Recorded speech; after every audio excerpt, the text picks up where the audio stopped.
Arkamdaki bina Buckingham Sarayı. Hem şehrin hem de ülkenin en ikonik yapılarından bir tanesi. Yaklaşık 400 yıllık kraliyet ailesinin hala en değerli yapılarından biri. Ve şu anda aktif olarak hala kraliyet ailesi bu binanın içerisinde yaşıyor. 1837 yılında Kraliçe Victoria'nın tahta çıktığı dönemden beri aktif olarak kraliyet ailesinin konaklama yeri olarak kullanılıyor. Her gün saat 11.30'da muhafızların, nöbetçilerin değişim töreni oluyor. Belirli saatlerde ücret karşılığı sarayın içinde gezebiliyorsunuz. Tabii her yere giremiyorsunuz ama belirli kısımlarına ücret karşılığı girip İçeriği gezip görebiliyorsunuz.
Hemen arkamdaki kule Big Ben Saat Kulesi. Yaklaşık 360 metre uzunluğunda Londra'nın ve dünyanın en popüler saat kulesi. Londra'ya gelindiğinde görülmesi gereken ilk yerlerden birisi. Zaten bütün magnetlerde, hediyelik eşyalarda Big Ben'i görebilirsiniz. Bu sırada hem Big Ben hem de telefon kulübesiyle bir arada fotoğraf çekilmek isteyenlerin oluşturduğu sıra. Burada insanlar sıra bekliyor. Daha sonrasında telefon kulübesinin önünde Big Ben'le birlikte poz veriyorlar.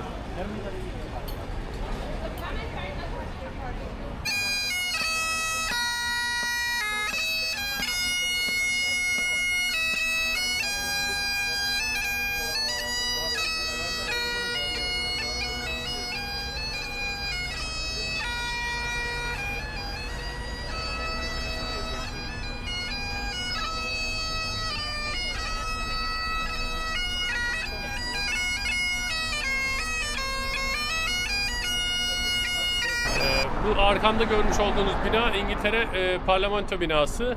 İngiltere parlamenter monarşiyle yönetilen bir ülke. Yani bir tarafta kral var, lordlar var. Diğer tarafta halkın seçtiği parlamento yani meclis üyeleri var.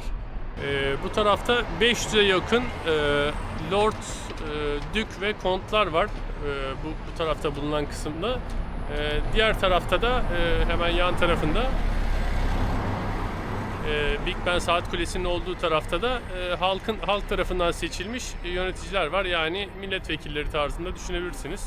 Tarihte sadece bir kere Kral Charles parlamenter sistemi bozmaya çalışmış ve kralın kafasını kesmişler. Yani burada parlamenter sistem halen aktif olarak devam ediyor.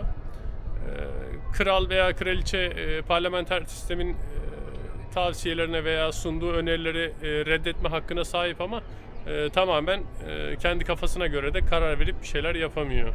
Kraliyet ailesindeki sistem şöyle işliyor. Babadan oğula geçen bir sistem bu. Eğer babanız kraliyet ailesindense siz de kraliyet ailesinden sayılıyorsunuz.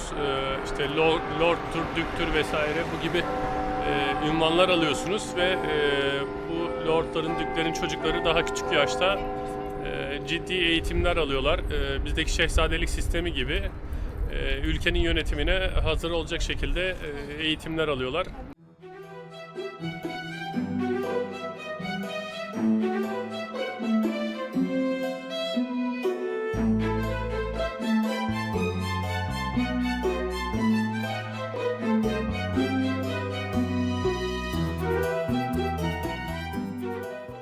Şehrin gezilecek yerlerini kolayca görebilmeniz için arkandaki bu çift katlı açık olan otobüslerden tasarlamışlar. Bunlar hop on hop off olarak geçiyor. Bunun günlük olarak biletini alıyorsunuz. Daha sonrasında istediğiniz durakta iniyorsunuz, gezip görüyorsunuz. Daha sonrasında binip yola devam ediyorsunuz. Kaldığınız yerden rotaya devam ediyorsunuz. Duraklar arasında kolayca ulaşımı sağlamak için tasarlanmış otobüsler.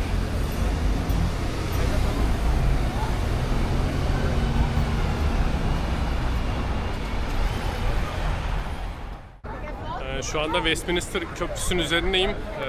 Burada bizdeki bul karayı al parayı gibi üçkağıtçılar var. Şimdi kendi adamları var etrafında.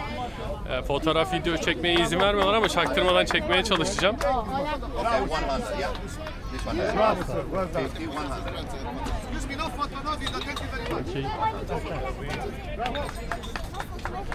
Fotoğrafa, videoya kesinlikle izin vermiyorlar. Geçerken yanlarından çaktırmadan çekeceğim şimdi. Şöyle.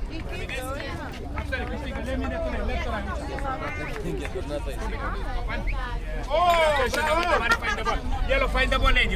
Yellow find the ball, Mr. Farah, where is the ball? I give it double. Show me the ball. Burada da 3. istasyon var. Burada da yine devam ediyorlar.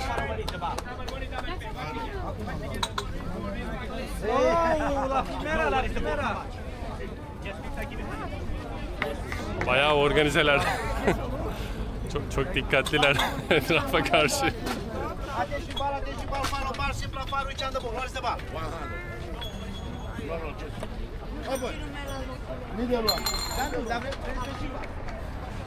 Hep etrafında kendi adamları var. Organize çalışıyorlar. Milleti tokatlıyorlar burada. Dikkatli olun.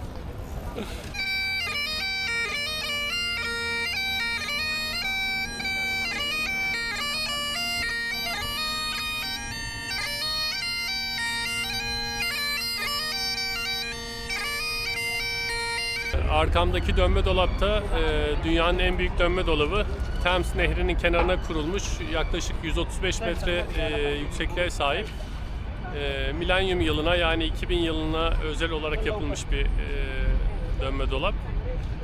Biletleri, rezervasyonları haftalar öncesinden tükeniyor. Eğer mutlaka binmek istiyorum diyorsanız çok öncesinden rezervasyon yapmanız gerekiyor.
Burası Londra Bilim Müzesi. Science Museum olarak geçiyor haritada. Günümüzde kullandığımız bütün teknolojilerin temellerinden bugüne kadar geçirdiği süreçleri adım adım anlatan bir müze. İçeride çok güzel eserler var, maketler var. Sadece duran eski tarihi eser, makineler veya ürünler görmüyorsunuz. Aynı zamanda gerçekten çalışan, çalışma mantığını anlatan prototipler de yapmışlar. Çoğunda var, çalışıyor. Mühendisliğe, bilime, bilimin gelişmesine, teknolojiye ilginiz varsa mutlaka uğramanızı tavsiye ederim. Çünkü uzay, havacılık, otomotiv, buharlı lokomotifler, çok fazla konuda içeride çeşitli makineler var. Bunların en baştan bugünümüze kadar olan bütün tarihçesini anlatıyor müze. Yine ücretsiz içeri giriş, rezervasyona falan da gerek yok.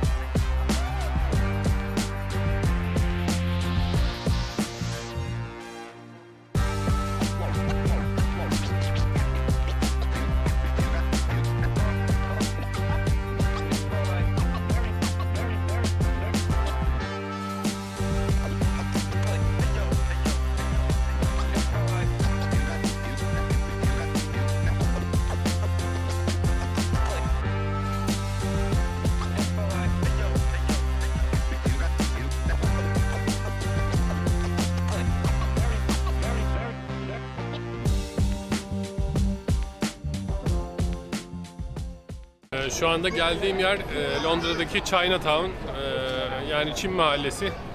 Çinlilerin yoğun olarak yaşadığı bir bölge. Çin yemekleri yapan restoranlar var. İşte Çinlilerin kullandıkları ürünleri satan mağazalar var. Çok kalabalık bir yer. Şu anda akşam saat 7-8 civarı ve cadde hınca hınç dolu.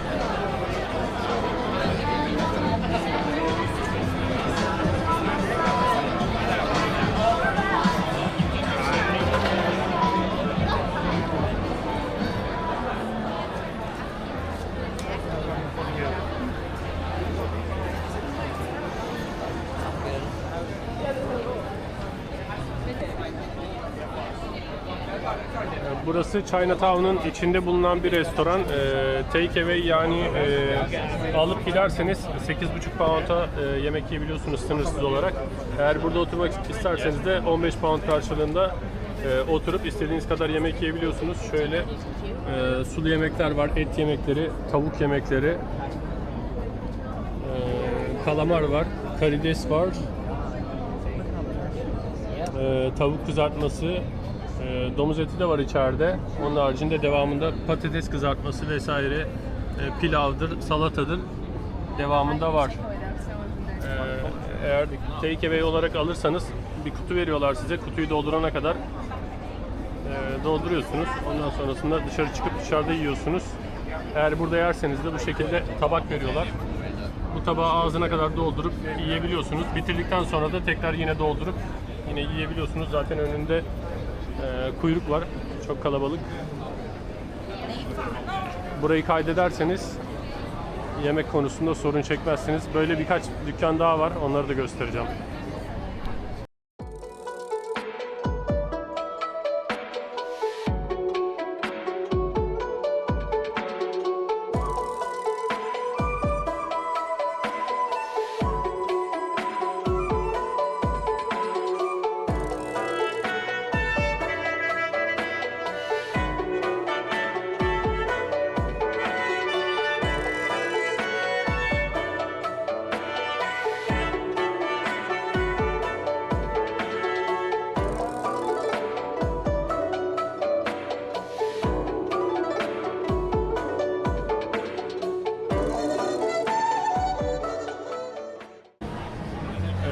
Aynı yiyebildiğin kadar yemek ye kampanyası burada da geçerli. Eğer burada yersen 9.95 pound, take away olarak alıp çıkarsan 5 pound olarak geçiyor. Mekanda hizmet bedeli alıyorlar. Sadece nakit geçiyor. Yemekleri göstereyim şöyle. İlk önce soslar, salatalar var. Mantarlı yemek var. Tavuk yemekleri, kızarmış tavuk. Daha sonrasında et yemeklerine geçiyor. Dana eti, yine tavuklar var. Spagetti, makarna, pirinç pilavı, noodle gibi yemekler var. Zaten önü çok kalabalık. Sıra oluyor genelde. Aklınızda olsun. Kaydetmeyi unutmayın. Burada da yine aynı kampanya var. İçeride yerseniz 16 pound. Take away olarak alırsanız 8 pound. Şöyle yemekleri göstereyim.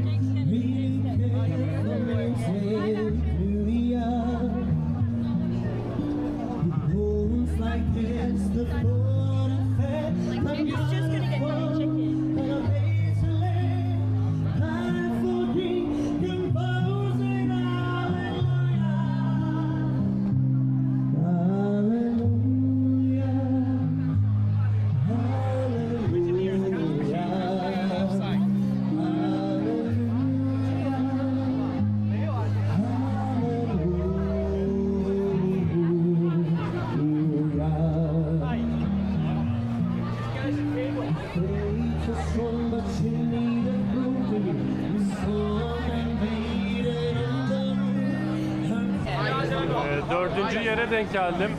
Yiyebildiğin kadar ye kampanyası. Yine take out alıp çıkarsan 8 pound. Eğer burada yemek istiyorsan hizmet bedeli yani servis bedeli 15 pound veriyorsun. Yemekler bu şekilde. Sulu tavuk yemekleri var. Et yemeği var. Kızarmış karides, kalamar var. Pirinç pilavı. Yine sulu et yemekleri. Spagetti var. Börek tarzı şeyler var. Mantar yemeği var. Burada böyle yemekler var. İçeride salatalar vesaire diğer yemekler.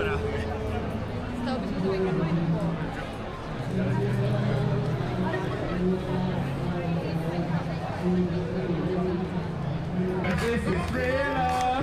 Hey, Thriller. Let's get thrilled. Here we go now. Whoa. Here we go, ladies and gentlemen. If you like what you see, make some noise. Whoa. Hey. Hey. What? Hey.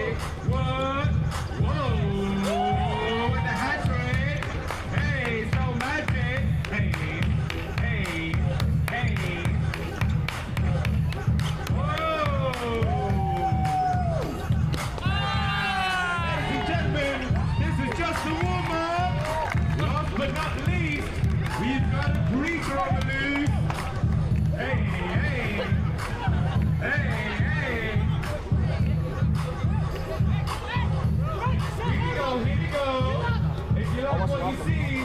If your boyfriend, if your husband can't do this, we need you to make some noise. Whoa! It's not over. Hey, Piccadilly Circus, make some noise. Yeah, that was just the warm-up. So run away. We need one great volunteer. We need one great volunteer for the grand finale for the rest of the show. One brave kid to dance with us.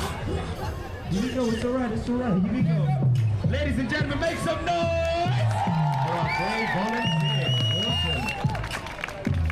Copy everything he does, okay? Copy everything he does. My feet are made of fake cause you in my hands. Let's drive through city lights and take it slow.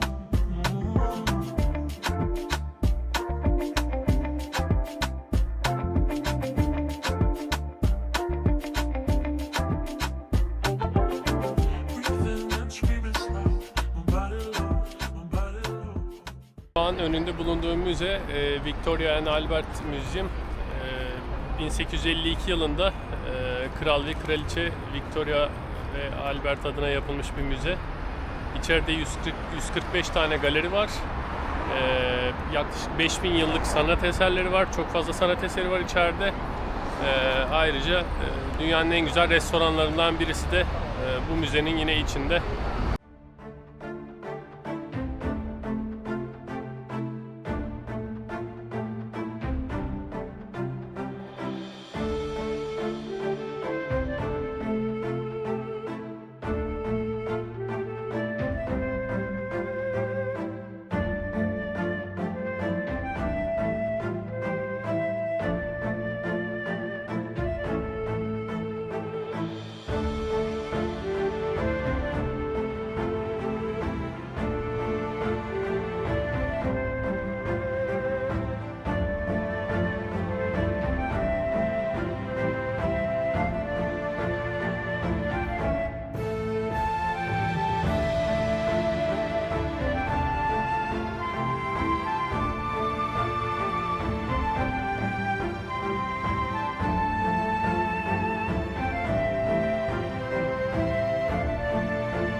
Şimdi geldiğim yerin adı Borough Market.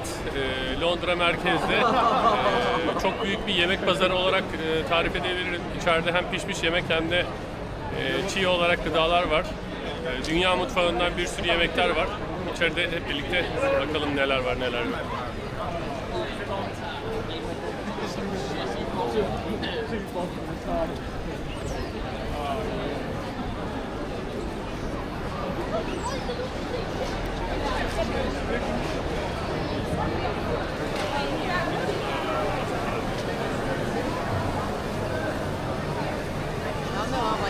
Evet. Evet, burada yemekler pişiyor. Hazırlanıyor. Karidesli. Bunlar pişmekte olan yemekler.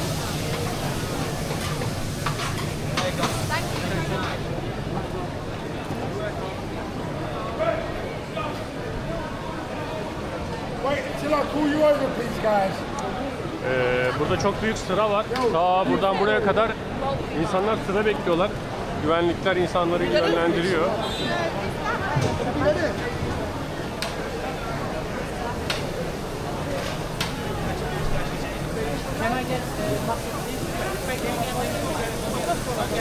Burada yine yemekler pişmeye devam ediyor.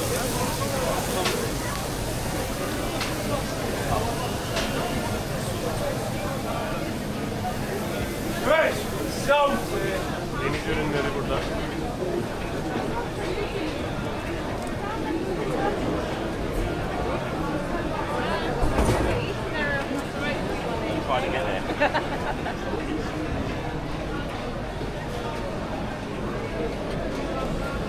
Yengeçler burada canlı.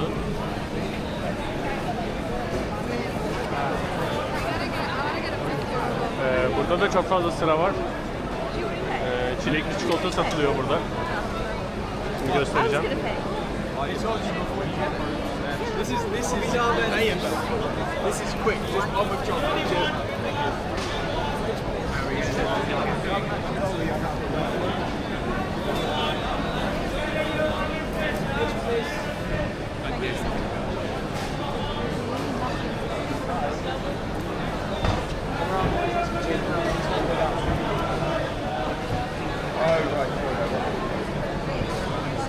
Burada taze meyve suları. Gelen alıyor.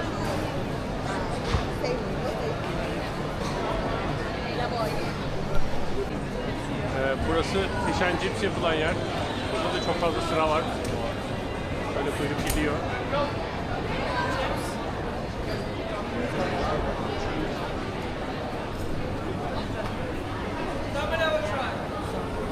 Burada da mantarlı Come and yemek have var. a try. One try. Yeah, come on, boss. Come on. Thank you so much. Evet, ikram ettiler. Tadına bakalım. Çok sıcak, biraz soğusun.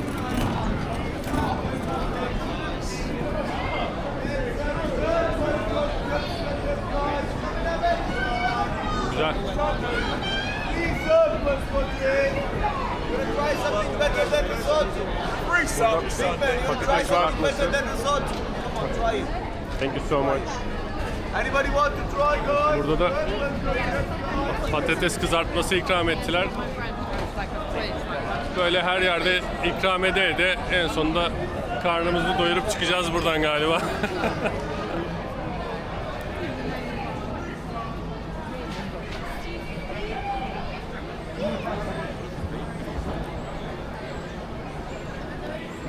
O patates kızartması çok güzelmiş, çıtır çıtır. İşte insanlar yemeklerini alıyorlar. Oturmaya çok fazla yer yok, böyle geliyorlar. Hemen kenarda oturup yemeklerini yiyorlar burada. Çok atalım şunları.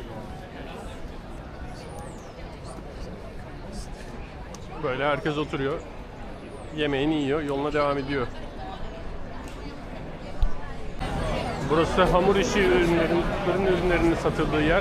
Burada da çok büyük kalabalık var. Burada böyle tatlılar, kruvasanlar.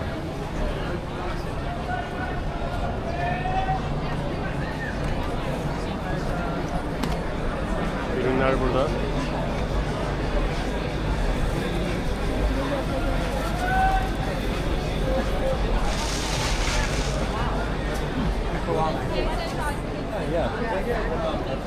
Tatlılar burada devam ediyor. Anything else?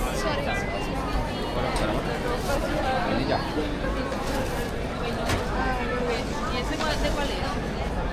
De tal lado. Ah, no, ese de qué era. Donutlar. Burası da yine en kalabalık yerlerden birisi. Burada da çok fazla sıra var. Stay in there, guys. Burada yemeğini alanlar burada oturuyorlar, yiyorlar. Buradan sıradan devam ediyor. Burada hazırlamaya başlıyorlar.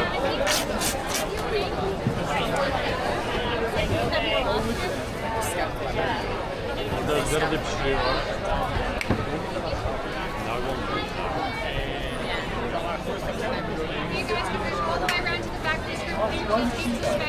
Hey guys, can you keep moving all the way around the corner for us? Buradan devam ediyor.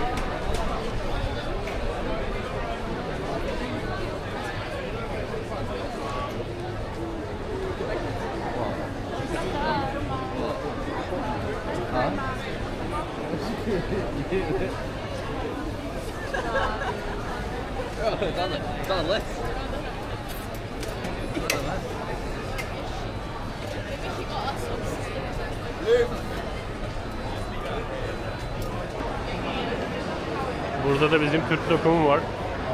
Turkish Delight. Lokum çeşitleri.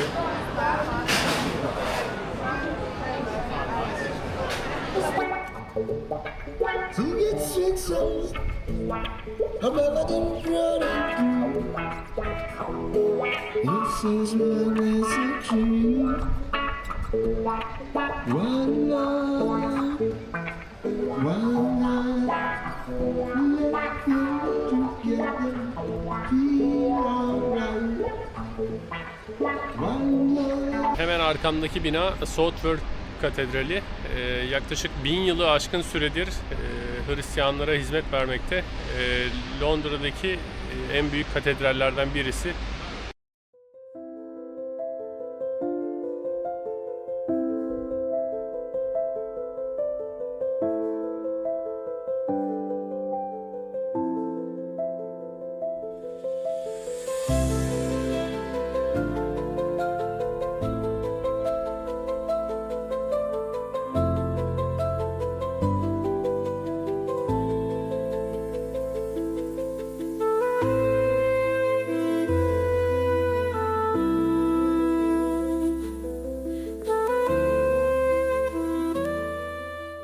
Hemen arkamdaki köprü Tower Bridge veya London Bridge olarak geçiyor. 1894 yılında yapılmış. En önemli özelliği köprünün açılıp kapanabilmesi. Buradan gemilerin gelip geçebilmesi için köprü gemiler geldiği zaman, tekneler geldiği zaman açılıyor. Daha sonrasında kapanıyor. 2 tane 60 metrelik kulesi var. Kulelerin üzerine çıkılıyor asansörle. Biraz sonra yürüyüp kulelerden asansörün üzerine çıkmayı da deneyeceğim.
London Natural History Museum, yani Londra Doğa Tarihi Müzesi.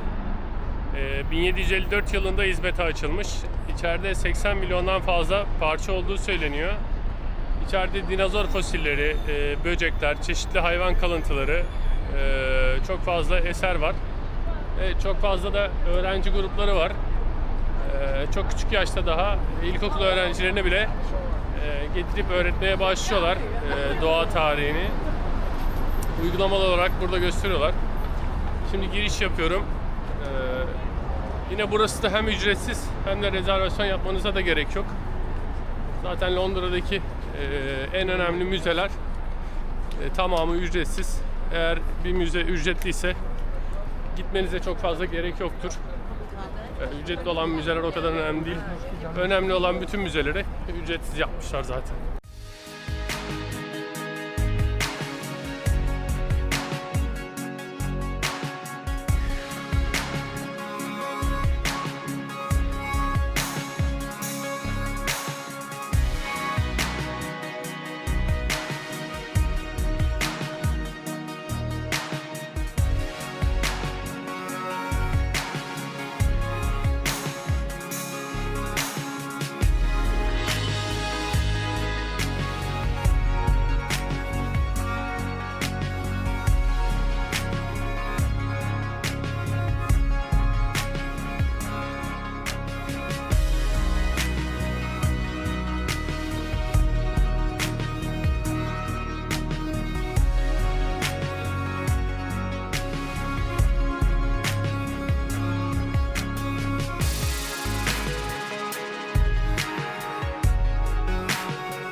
Burası Gatwick Havalimanı.